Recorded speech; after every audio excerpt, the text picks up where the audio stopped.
up, everybody? In today's video I'm going to be teaching you how to dial in an overdrive pedal.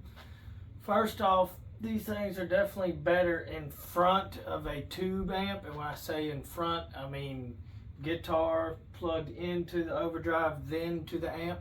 You can put them in the effects loop too, but they're a little bit, they're kind of designed to really push the tubes. Do you have to have a tube amp to use one of these? No. Do you even have to have a real amp to use one of these? No. You could use these with digital stuff. I mean, anything. They're awesome. But I personally use my stuff on a tube amp. I have these hooked to a Vox AC15, which is my gigging amp. And what you're looking at here is actually my gigging pedal board that I use out. This little dude right here, I don't know if the camera can pick it up that good, but it is a Boss Overdrive. It's an OD3. I've had this exact pedal for probably like 10 or 15 years. And this, if I just had to pick one overdrive, this is my personal favorite. There's a whole lot of different kinds of them out there, different kind of clipping and diodes. A lot of the you know, as far as the way they design these pedals and make them, wire them up as far as the guts go. But I also, as you can see over here, I have this Clover, this JHS Clover. It's technically what they call preamp, but it's kind of doing like an overdrive thing. And I always have this and this Vertex steel string. These are always on for me on this setup, and they kind of push the amp, which I'll show you kind of what. I'll turn this one off, this OD3, but I'll show you what I'm dealing with right now. And I have my amp at very low volume right now. It's extremely low. So this is what you got with none of that stuff.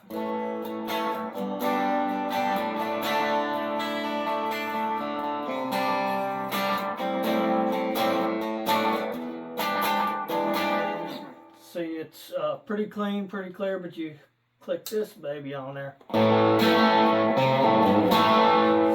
it's boosting the mids, boosting the bass a little bit, and it's kind of giving a little decibel boost, so it's kind of pushing that tube amp a little bit. And then when I stack this one on it, which there are lots of videos on YouTube about stacking overdrives and ways to do it and what order you do it. But these two pedals are just ones that I ended up kind of going with on this rig. That one kind of just gives me a little more sustain and just a little bit more hair on the notes. But that's kind of my main sound. But now when I use this OD3 here, and I have this little rat here too for a little bit more heavier distorted stuff. But this OD3, I use it to just boost a solo myself. So as you can see here, and you click this on, it gives a little bit more sustain, but you can crank these things. I mean, they're extremely versatile. You can do whatever you want with them, basically. And they're also really good for if you have a small, like you're in an apartment or something, and you're trying to get more saturated, more of like a distorted sound out of an amp, and you can't be but so loud. You can really, like in this case, I mean, you can turn that level way down but turn the drive up, so you can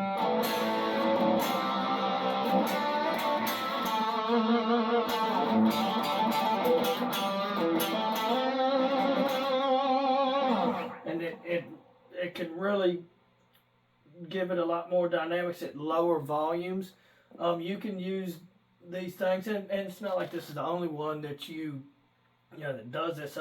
There's a lot of good ones out there. I personally like the JHS Morning Glory a lot too, but you can also take that drive way down and just use this kind of like what I'm doing with these over here, like just a clean kind of boost. It just kind of pushes the sound a little bit. It gives it a little bit more of a boost, but that's how I use it. That's how I use this pedal. As you can see too, I haven't mentioned like on this pedal you have this tone knob, and like with this telly here with these single coils, this is a very twangy, it's a very bright guitar. So what I have this tone setting on about I don't know, about 9 o'clock or so. And what that does, it kind of pulls them highs down and kind of gives it a little bit more of a mellower tone. But if you were to be using this on something, you know, say a Les Paul or something with humbuckers in it, it's got that more of a smoother kind of, you know, doesn't have this ice picky bite like say a Tele or a Strat. You can jack that thing up to make them brighter. But see, for instance, here it is with the tone how I have it, and then I'll jack it up just show. See, it's just a lot more brighter, and a lot of times in like a live band situation, you might want that to cut through the mix or something, but sometimes I'd like to dial back those highs on these types of guitars. But anyways, let me know in the comments what you think of this video, if you'd like to see more stuff like this, and if this channel is of any kind of value to you, hit that subscribe button and check me out.